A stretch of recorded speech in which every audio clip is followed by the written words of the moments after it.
Smart FM. Smart Career. Smart listeners, banyak yang bilang kalau ilmu filsafat itu adalah ilmu yang sangat sulit banget gitu ya. Tapi nyatanya banyak juga teman-teman yang bisa menerapkan ilmu filsafat dalam keseharian, salah satunya dalam bekerja. Dan gimana cara kita untuk menerapkan ilmu-ilmu filsafat yang mungkin cukup simpel ya ke dalam keseharian kita, khususnya bekerja. Hari ini kita akan ngobrol bareng private coaching practice dari pastinya berbagai latar belakang, karena beliau merupakan S2 ilmu filsafat, dan kita sudah bersama-sama Dimitri Ratulangi Ikhwan. Hai Dimitri. Halo. Gimana nih ngomongin filsafat, melihat mindset di luar kan, kayaknya susah banget. Kenapa sih ambil filsafat? Kalau kenapa ngambil filsafat, sebenarnya karena filsafat itu pas kita dalami, sebenarnya filsafat itu cuman membuat kita menjadi lebih spesifik dalam berpikir gitu. Oke. Jadi bukan berarti filsafatnya itu sendiri sulit kayak kita belajar matematika atau fisika.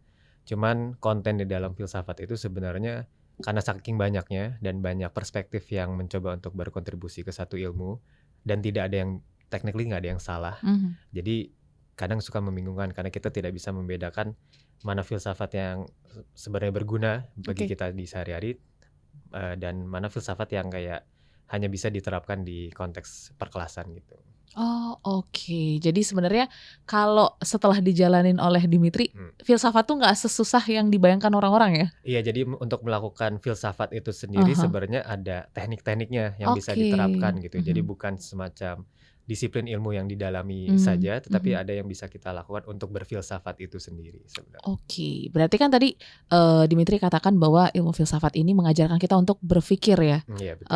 lebih ke berpikir secara logis mungkin, Betul, iya. ataupun juga mungkin lebih dalam lagi, betul. deep thinker gitu ya. Tapi kalau setelah dijalanin, dipelajarin, berfungsi banget nggak sih untuk menjalani kehidupan sehari-hari?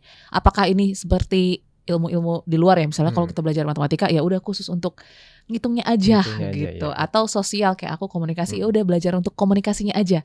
Kalau filsafat kan kayaknya semuanya bisa masuk ya. Betul, ya. Nah, jadi filsafat itu bisa dianggap sebagai landasan semua ilmu kan, biasanya di Introduction to Philosophy-nya seperti itu. Yes. Nah, tapi untuk diterapkan secara sehari-hari memang kita harus melihatnya kasus per kasus. Jadi misalnya kalau dalam konteks pekerjaan gitu, kalau misalnya kita memiliki sebuah bisnis, terus kita dalam proses hiring gitu misalnya. Yeah. Nah, kita ada di suatu titik di mana kita harus memilih nih antara dua kandidat. Nah, kandidat itu mungkin ada satu yang cocok untuk posisi itu, yang menurut kita sebagai profesional HR cocok. Tapi ada satu kandidat lagi yang misalnya titipan nih. Yes. Nah, kita harus menavigasi kayak kekuatan politik di perkantoran yang seperti itu. Nah, itu sebenarnya kan pertimbangan-pertimbangan etika dan filosofis sebenarnya. Yes. Jadi yang kita lakukan dalam arti kita berfilsafat itu sebenarnya kita lebih banyak bertanya mengenai hal-hal itu. Jadi bukan kayak apa yang mestinya saya lakukan karena itu memang pekerjaannya. Tapi yang kita tanyakan adalah yang lebih penting nih sekarang hubungan saya dengan bos saya kah, atau yang lebih penting adalah integritas dan misalnya kompetensi nih yang harus kita hire, misalnya seperti itu. Jadi di keputusan-keputusan sehari-hari sebenarnya kita diberikan kesempatan untuk berpikir secara filosofis. Hanya saja kita tidak diajarkan untuk melakukan itu karena kita lebih diajarkan secara bisnis misalnya ya, untuk lebih praktis, lebih praktikal, dan juga melihatnya secara egoistik. Jadi kalau itu dalam segi perspektif moralitas, ya yang penting kita selamat, kita bisa mendapatkan uang, kita bisa hidup secara nyaman. Kalau tujuan hidup saya itu ya mendingan saya ngikutin yang pilihan aman-aman politik aja. aja nih, aman-aman aja gitu. Tapi kalau kayak misalnya ternyata hidup saya nggak, saya bisa hidup all out gitu tanpa ada mempertimbangkan konsekuensinya. Saya meritokrasi tok gitu. Saya nggak mau mikirin hal-hal yang di luar itu. Mungkin kandidat yang pertama lebih cocok, ya saya bisa ngambil itu gitu. Tapi kan pertimbangannya itu kan sebenarnya yang membuat berat itu. Ya. Nah, secara praktis memang yang menyulitkan adalah implikasinya tuh nanti seperti apa kelanjutannya. Nah, itu yang kita nanti tanya-tanya lagi. Jadi intinya berfilsafat itu secara umum adalah bertanya secara mendalam mengenai satu event-event manusia gitu. Wow, oke. Nah, ini juga menarik ya, karena tadi kan Dimitri katakan bahwa filsafat ini membantu kita berpikir lebih dalam. Cuman ya itu faktanya tidak diajarkan secara jelas. Kayaknya Mhm. di sekolah kita dulu ya udah jawab ngafal, Ngafal betul ya, jawab jawab, begitu ya, ngikutin, iya. ngikutin dan lain sebagainya gitu. Nah, sebenarnya dari mana sih kita bisa bangun? Walaupun mungkin kita nggak belajar ilmu filsafat secara Mhm, langsung gitu ya, iya. tapi bisa nggak kita belajar untuk berpikir lebih dalam seperti Dimitri belajar ilmu filsafat? Iya, jadi perbedaannya kalau belajar ilmu filsafat kayak di kuliah tadi, Yes. setiap kayak ilmu sosial atau ilmu budaya dan juga ilmu matematika itu dapat, itu tuh kita lebih belajar sejarah filsafat. Jadi Mhm. kita mempelajari mengenai ilmu-ilmu yang udah ada gitu. Oke. Nah, tetapi kalau untuk mempraktikalisasinya lagi, itu emang ada step by step-nya. Mmm. Cuman, step by step-nya itu juga sebenarnya ditentang oleh filsuf-filsuf lain. Nah, cuman Oke. yang aku anut itu sebenarnya adalah, pertama kita bisa melihat kepercayaan kita dulu. Mhm. Kepercayaan itu dari yang tadi, misalnya kita meritokrasi talk atau kita ingin, menjalin hubungan dengan bos dulu Mhm. gitu. Value-value lah Value ya. dulu, Oke. nilai-nilai yang kita, Anut ya. anuti Mhm. seperti, moralitas dan Oke. nah kalau cabang yang satu lagi keindahan gitu, Iya. tapi biasanya kita ngomong di moralitas. Mhm. Nah, kemudian abis itu kalau kita sudah mengetahui belief kita kemudian mengkritisi secara terbuka, kepercayaan kita. Jadi misalnya, tadi yang terkait hiring itu misalnya kita memiliki kandidat yang kompetensinya tinggi, Mhm. kita bisa bertanya, "Kenapa saya lebih condong ke arah, mempercayai meritokrasi ketimbang, hubungan saya dengan bos?" Gitu. Oke. Terus kemudian, "Kenapa saya memikirkan ini sedalam itu, padahal saya cuman ditugaskan untuk mencari Mmm. mencari kandidatnya yang nggak perlu memikirkan ini secara mendalam," gitu ya. Yes. Jadi kita mempertanyakan secara kritis dan secara terbuka kepercayaan kita, gitu. Mhm. Nah, terus setelah misalnya kita mengambil keputusan, misalnya kita mengambil keputusan dengan yang, keputusan politik gitu. Iya. Nah, terus kemudian kita bisa bertanya lagi, kenapa akhirnya kita sampai ke keputusan tersebut? Itu Mhm. bagian refleksinya. Oke. Jadi kita kayak membuat sebuah siklus, berpikir di mana di awal, di tengah, sampai di akhir itu kita, bertanya terus Mhm. gitu. Nah, pertanyaannya kapan berhentinya? Kapan Iya, berhentinya betul. pas kita udah, biasanya, Yakin. caranya kita nanya 3 kali kenapa, Oke.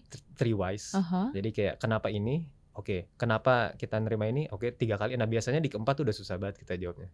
Jadi value kita Oh, tuh kalau kita susah naikin banget. ke 3 kali Mhm. sampai ke 4 kali levelnya, itu biasanya udah sulit banget. Nanti Mmm. akhir-akhirnya most likely karena saya percaya Tuhan gitu. Nah, terus Oh, habis itu oke. kenapa? Kenapa percaya Tuhan? Nah, itu udah hilang, biasanya kayak Yes. gitu. Jadi biasanya 3 kali nanya kenapa, Mhm. habis itu biasanya berhenti di situ. Oke, menarik ya, karena kan kita sebagai masyarakat Indonesia nih, sulit banget gitu diajak untuk berpikir dengan dalam dan Mhm. bahkan mungkin mendengarnya aja nih ya, Dimitri, orang mikir, "Ah, kepanjangan, terlalu, Iya, sulit gitu ya, betul. terlalu complicated." Kita kan pengennya yang simpel-simpel, yang cepet, yang praktis gitu. Nah, gimana nih untuk teman-teman yang pertama dulu, Mmm, menghilangkan mindset itu dulu gitu, untuk mmm. bisa menjalani karir sesuai dengan value masing-masing? Karir value masing-masing itu, memang kita membutuhkan sebenarnya, eee, pertama Mhm. dibilang itu untuk bisa berfilsafat, pertama kita harus bisa hidup dulu secara umum. Jadi Oke. dalam arti, Mhm. kalau kita misalnya lagi dalam perang, kita Mmm. lagi butuh mencari, makanan, mencari Iya. uang, itu dulu diselesaikan, kemudian sisihkan waktu untuk berpikir. Mhm. Berpikir itu juga nggak harus yang kayak konstan berpikir terus-menerus, karena Iya. itu nanti akan meningkatkan stres secara umum ya. Nah, tapi, diselesaikan dulu kehidupan kita, cari waktu untuk berpikir, kemudian habis itu, berpikir itu menanyakan hal-hal yang benar-benar spesifik saja. Mmm. Jadi jangan bertanya ke hal-hal yang, terlalu luas skopnya. Oke. Karena kita ingin menyelesaikan satu masalah, secara satu-satu gitu. Kita nggak mau semua masalah kita selesaikan dalam satu sesi berpikir gitu. Yes. Jadi kenapa kesannya kadang sangat sulit, karena, berpikir secara mendalam tuh disinonimkan dengan berpikir segala sesuatu secara besar gitu. Iya. Jadi kita nggak bisa memfokuskan pemikiran kita, Mhm. basically kita multitasking pikiran kita ke Betul. hal-hal yang terlalu banyak gitu. Jadi sama prinsipnya, kita nggak bisa multitask secara umum, Mhm. secara fisiologis. Kita pengen di satu sesi itu kita, fokus berpikir di satu masalah aja. Kayak misalnya tadi karir, Yes. kita blok aja misalnya 15 menit, 20 menit pertama kita pikirin karir. Tapi setelah itu kita committed, setelah 20 menit kita nggak mikirin karir lagi. Kita mikirin Mmm. hal-hal yang lain gitu. Iya iya iya. Jadi technically berpikir itu sinonim dengan filsafat ya. Jadi Mhm. berpikirnya itu di blok-blok juga gitu. Jadi nggak harus yang kayak, dalam satu hari semua masalah kita selesai, Yes. nggak akan selesai juga. Soalnya nanti habis selesai blok itu, besoknya akan ada Muncul masalah lagi ya. variasi baru gitu, kayak gitu. Oke, nah ini sangat membantu pastinya dalam karir, dalam penyelesaian tugas-tugas juga di Betul, pekerjaan gitu ya. Cuman yang mungkin challenge terakhir nih ya sebelum kita tutup, pasti butuh menetapkan prioritas-prioritas nih Betul. dalam berpikir. Karena ada beberapa prioritas yang mungkin oke, kita bisa pakai waktu yang cukup singkat nih untuk berpikir dalam gitu ya. Tapi ada juga yang kayaknya butuh seharian juga, brainstorm Betul, dan lain sebagainya betul. gitu. Gimana untuk kita bisa memilihlah prioritas dari sisi filsafatnya sendiri? Nah, ya kalau tadi itu kita kan pertama assessing value kita dulu, nilai-nilai kita. Nah, yang kedua sebenarnya kita harus meng-assess juga posisi kita sekarang. Oke. Posisi as in kayak di karir kita lagi di mana nih misalnya? Kita lagi di posisi yang paling bawah kah? Kita lagi di Oke. posisi tengah atau yang paling udah C-level gitu misalnya. Kalau misalnya kita paling bawah, kita pengen sifat rebellious, kita misalnya pengen ditunjukkan, mungkin nggak masuk akal kalau kita tunjukkan pas kita belum ada kekuatan leverage power kita gitu. Yes. Jadi kita menavigasinya seperti itu.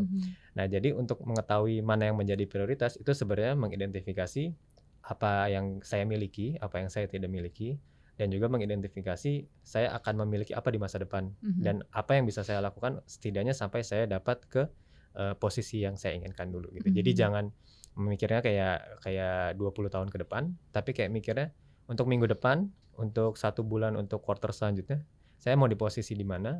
Nah, itu target saya di situ dulu. Saya nggak usah mikirin grand scheme of things-nya karena nanti Yes. most likely karena humans itu predictor yang buruk ya. Iya. Most likely pasti nggak akan terjadi 5 tahun lagi kita mau jadi apa.